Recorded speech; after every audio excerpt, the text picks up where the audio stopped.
हमारे देश के अलग अलग राज्यों में फिर से कोरोना का विस्फोट हो चुका है। ग्राफ लगातार बढ़ता जा रहा है और ऐसा लगने लगा है कि फिर स्थिति आउट ऑफ कंट्रोल है।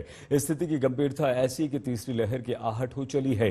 आखिर कैसे कोरोना का संक्रमण और उसकी रफ्तार इतनी तेज हो गई, देखिए और समझिए कि कैसे कोरोना का हम खुद, आप और हम वेलकम कर रहे हैं।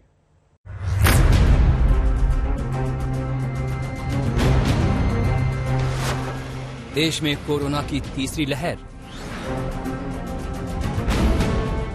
सामने संकट, फिर भी भारी लापरवाही। भीड़ दे रही कोरोना को नियंत्रण, न्यू ईयर पर भूल गए प्रोटोकॉल। सियासी रैलियों में कोरोना कर रहा खेला। कैसे कहें कि कोरोना की फिक्र है राजनीतिक दलों को?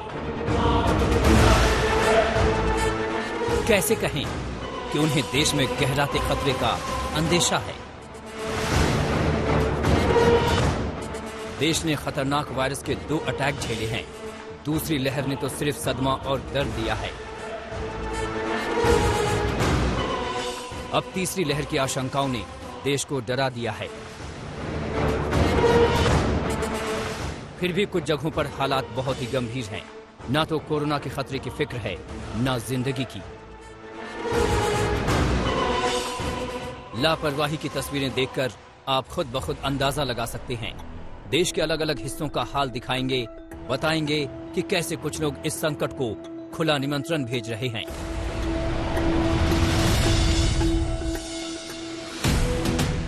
लेकिन तीसरी लहर की आहट क्यों चली है, ये भी जान लीजिए। दिल्ली में कोरोना ब्लास्ट हुआ है। वहां एक दिन में 2700 से ज्यादा केस आए हैं। पॉजिटिविटी रेट 3.5% से ज्यादा हो गई है। 24 घंटे में महाराष्ट्र में 9100 लोग संक्रमित हुए हैं। अकेले मुंबई में 6300 से ज्यादा नए केस मिले। पश्चिम बंगाल में 4500 नए केस दर्ज किए गए। सिर्फ कोलकाता में करीब 2400 मामले आए। कर्नाटक में भी 1000 से ज्यादा नए केस आए। झारखंड में साल के पहले दिन 1000 से अधिक संक्रमित मिले। ये गिने चुने राज्यों और केंद्र शासित प्रदेशों का हाल है। देश में वैक्सीनेशन का ग्राफ रिकॉर्ड बना रहा है। इसके बाद भी संक्रमण की ऐसी रफ्तार डराने वाली है। सवाल है कि आखिर कोरोना आउट ऑफ कंट्रोल क्यों हो गया है? स्थिति संभल गई थी, लेकिन कैसे अचानक ये तेजी आ गई? देश में तेजी से लापरवाही बढ़ी है। कुछ जगहों पर कोरोना के खतरे से लोग बेफिक्र हैं। उन्हें ना तो अपनी जान की चिंता है, न घर वालों की, न समाज की, न देश की। लोगों के चेहरे पर मास्क नहीं है। सोशल डिस्टेंसिंग, 2 गज की दूरी का लोग पालन करते हुए नजर नहीं आ रहे हैं। इसके अलावा पुलिस बल भी यहाँ पर जो है वो तैनात है, लेकिन उनकी मौजूदगी में आप देख सकते हैं कि लगातार जो पुलिस वाले हैं वो लगातार यहाँ पर जो लोग हैं उनको यहाँ से हटाने की कोशिश कर रहे हैं। हालांकि वीकली बाजार पर पूरी तरह से प्रतिबंध है, क्योंकि दिल्ली में येलो अलर्ट है। उसके बावजूद भी सड़कों पर लगा हुआ ये बाजार सरकार के तमाम दावों को की पोल खोलता हुआ नजर आ रहा है कि ऐसे में कि बाजार कैसे लग सकते हैं। और यहाँ पर सोशल डिस्टेंसिंग, 2 गज की दूरी और कोरोना के नियमों का उल्लंघन हो रहा है। उसके बावजूद बाजारों में जिस तरीके से भीड़ आ रही है वो लोगों के लिए आने वाले दिनों में और परेशानी जो है वो खड़ा कर सकता है। नए साल का कल पहला दिन था। इस मौके पर कई शहरों में हालात ऐसे हो गए मानो कोरोना का खतरा पूरी तरह से टल गया हो। कोलकाता में न्यू ईयर के मौके पर उमड़ी भीड़ ने तमाम प्रोटोकॉल को पीछे छोड़ दिया।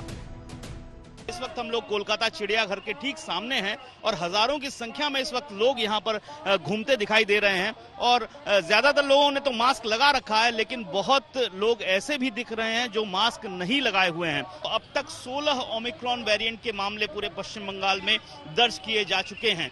और ममता बनर्जी ने संकेत भी दे दिया है कि 3 जनवरी से कुछ रेस्ट्रिक्शंस शुरू किए जा सकते हैं। स्कूल कॉलेज हो सकता है बंद किए जाएं। इसके अलावा ट्रेनों पर लगाम लगाया जा सकता है। ट्रेनों की संख्या पर, उड़ानों पर भी लगाम लगाया जा सकता है। जो ऑफिसेज हैं वहां पर भी जो वर्क फोर्स है वो 50% करने की संभावना और आशंका बनी हुई है, क्योंकि लगातार ये मामले बढ़ रहे हैं। कैसी सावधानी, कैसी सुरक्षा? जहां हालात गंभीर हों, ऐसी लापरवाही चिंताजनक है। अब महाराष्ट्र का हाल भी जान लीजिए। वहां राज्य के 10 मंत्री और 20 से ज्यादा विधायक फिलहाल कोविड संक्रमित हो चुके हैं। राज्य सरकार आगाह कर रही है, फिर भी महाराष्ट्र के कई हिस्सों में भीड़ की मनमर्जी खत्म नहीं हो रही। भीमा कोरेगांव की लड़ाई की वर्षगांठ पर जो उत्सव मना, उसका भी हाल देखिए। वहां हजारों की भीड़ उमड़ी, मेले जैसा माहौल हो गया। वहां बड़ी संख्या में लोग बगैर मास्क में घूमते दिखे। देश के बड़े शहरों में भी हालात गंभीर हैं। पिछले साल में दूसरी लहर ने दिल्ली, मुंबई जैसे बड़े शहरों को सबसे ज्यादा प्रभावित किया, लेकिन इस अनदेखी को देखकर लगता है कि लोगों ने खतरे से सबक नहीं लिया है। कोलकाता से अनुपम मिश्रा, मुंबई से सौरभ वक्तानिया, औरंगाबाद से इशरार चिश्ती और दिल्ली से सुशांत मेहरा के साथ आज तक ब्यूरो।